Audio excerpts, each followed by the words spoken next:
মনোযোগ দিয়ে শুনতে হবে। ইসলাম এমনি এমনি আমাদের ভিতরে আসে নাই। ইসলাম অনেক ত্যাগের ভিতর দিয়ে আজকে আমাদের থেকে ইসলাম চলে যায়। কোরআনের হক কথা বলার লোক খোঁজে না মানুষ, শুধু খুঁজে ইমাম বুঝি হক কথা বলবে, মৌলভী সাহেব হক কথা বলবে, বক্তা হক কথা বলবে। আমরা সবাই বেচা বিক্রি হয়ে যাই, ব্রয়লার মুরগির মতো কেজি দরে বেচা বিক্রি হয়ে যায়, বাগুনের মতো বিক্রি হয়ে যায়। বাংলাদেশি ইমানের পরীক্ষার একটা সিজন চলছে, ইমানের পরীক্ষার একটা টাইম চলছে ভাইজান। একজন বদরি সাহাবী পৃথিবীর হুজ্জাত কিরাম হাজী সাহেবান মক্কার সমস্ত কার্যক্রম সেরে যখন মদিনার দিকে রওনা দেয়, আমরা যখন মদিনায় চলে যাই, সব হাজী সাহেব আমাদের ডাক দিয়ে বলেন, হুজুর আমাদের কখন আপনি বদরে নিয়ে যাবেন? বদরের সেই রক্তাক্ত পরিবেশগুলো এখন নেই, আমরা দেখতে চাই। ও আমার যুবক ভাইদের বলছিলাম, তোমরা এদেশের এক সময় নেতৃত্ব দিবে, তোমরা ভালো করে শোনো, ইসলাম কত কষ্টের ভিতর দিয়ে আসছে। মদিনাতুল মুনাওয়ারা থেকে বদরের প্রান্ত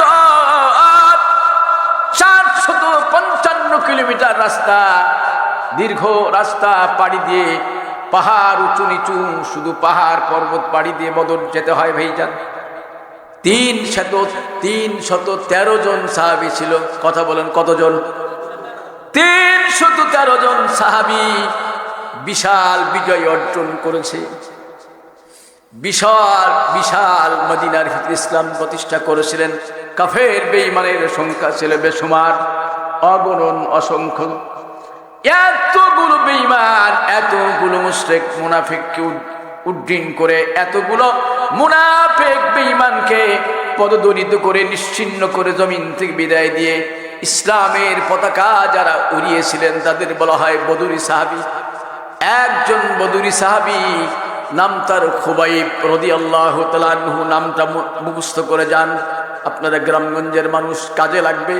নামটা হযরত খুবাইব রাদিয়াল্লাহু তাআলা আনহু। খেয়াল করেন, কাফের বেঈমানের যন্ত্রণা, সবাই হয়রান হয়ে গেল। মুহাম্মদুর রাসূলুল্লাহ চিৎকার দিয়ে বলি সাল্লাল্লাহু আলাইহি ওয়াসাল্লাম মাত্র 313 জন সাহাবী নিয়ে, তার যোদ্ধা নিয়ে, তার সৈনিক সোলজার নিয়ে এতগুলো অমুসলিমকে ধরাশয়ী করে ফেললেন।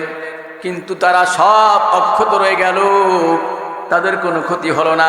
তার ভিতরে একজন খুবাইব নওজোয়ান সাহাবী, কাফেররা মুসলমানের প্রতি আক্রমণ করে খুবাইবকে ধরে ফেলেছে।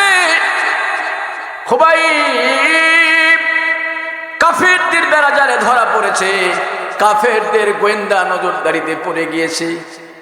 একজন মানুষ যদি প্রশাসনের গোয়েন্দা নজরদারিতে পড়ে যায়, আপনার ডিএসবি বলেন, এনএসআই বলেন, আরো যত গোয়েন্দা সংস্থা রয়েছে ভাইজান, ওদের গোয়েন্দা নজরদারিতে যদি পড়ে যায়, তাহলে তার বাঁচার কোনো রাস্তা আছে নাকি?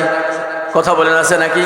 ঠাকুরগাঁয় ধরা খাবে, নইলে চিটাগাং, নইলে ময়মনসিংহ, নইলে রাঙ্গামাটি, নইলে কক্সবাজার। রোড অ্যালার্ট জারি করে দিল সরকার, অমুকের নামে ওয়ারেন্ট জারি করা হলো। বর্ডার ক্রস করে উধার যেতে পারবে না। খুবাইব রাদিয়াল্লাহু তাআলা আনহু এত বড় জলিল কদর সাহাবী, আমার পয়গম্বরের আদরের দুলালি। কাফিরের গোয়েন্দারা খুবাইবকে ধরে ফেলেছে। বর্তমান পৃথিবীর জামানার মধ্যে জেলখানা হলো একটা বিশাল ঘর। আগে কিন্তু এরকম ঘর ছিল না, এরকম জেলখানা ছিল না। আগে বিরাট বাড়ির ভেতরে আসামিদের ধরে বুকিং দেওয়া হতো। বাজি বোঝা পছন্দ নাই? বিরাট বড় বড় বাড়িগুলোকে জেলখানা বানানো হতো, ওখানে আসামি ধরে বুকিং দেওয়া হতো। এবার খুবাইব রাদিয়াল্লাহু তাআলা আনহুকে ধরে একটা বিরাট বাড়ির ভিতরে বুকিং দিয়েছে। সব বাড়ির চতুর্পাশ থেকে তাকে বন্ধ করে দিয়েছে, দরজা বন্ধ, খিড়কি বন্ধ, জানালা বন্ধ, সবগুলো তালারুদ্ধ করেছে। আর খুবাইব শত চেষ্টা করেও আত্মীয় স্বজনের কাছে যেতে পারে না। খেয়াল করে শুনেন, খুবাইবের খাবার বন্ধ করে দিয়েছে। আমরা মানুষ 4 দিন যদি 2-1 বেলা যদি খেতে না পারি আমাদের শরীর চলবে নাকি বাবাজি? কথা বলেন না কেন, চলবে নাকি? আমরা অচল হয়ে যাব। ও দরদি মুসলমান, আমার পীরগঞ্জের ভাইয়া বাবাজি, কেন আপনার ইসলামকে ভালোবাসেন না? কেন আপনাদের আলেম ওলামা ভালো লাগে না? কেন মসজিদ ভালো লাগে না? কেন আল্লাহর কোরআন আপনাদের ভালো লাগে না? কোরআনের আলোচনাগুলো কেন ভালো লাগে না? আপনার হৃদয়ের মধ্যে কি মরিচা পড়েছে নাকি? আপনি কি পাপী হয়েছেন নাকি? আপনি কি অন্যায় করেছেন, কি অবিচার করেছেন? আমার আল্লাহ তাআলার কালাম, আল্লাহর বক্তব্য কেন ভালো লাগে না? আজকে আলেমদের দেখতে পারেন না। আলেমরা দুটো কথা বললে তাদের আপনারা খারাপ মনে করেন, অথচ আলেমরাই হলো জাতির রাহবার। কথা বলেন। সমস্ত বাংলাদেশের যখন যেই ক্ষমতায় আসবে না কেন, সবাই একজন ইমামের পিছনে নামাজ পড়ে কি পড়ে না? খেয়াল করেন, খেয়াল করেন। খুবাইবে খাবারগুলো বন্ধ করে দিয়েছে। আল্লাহ পাক বলেছেন, সুম্মা ইসতাকামু তাতানাজ্জালু আলাইহিমুল মালাইকা।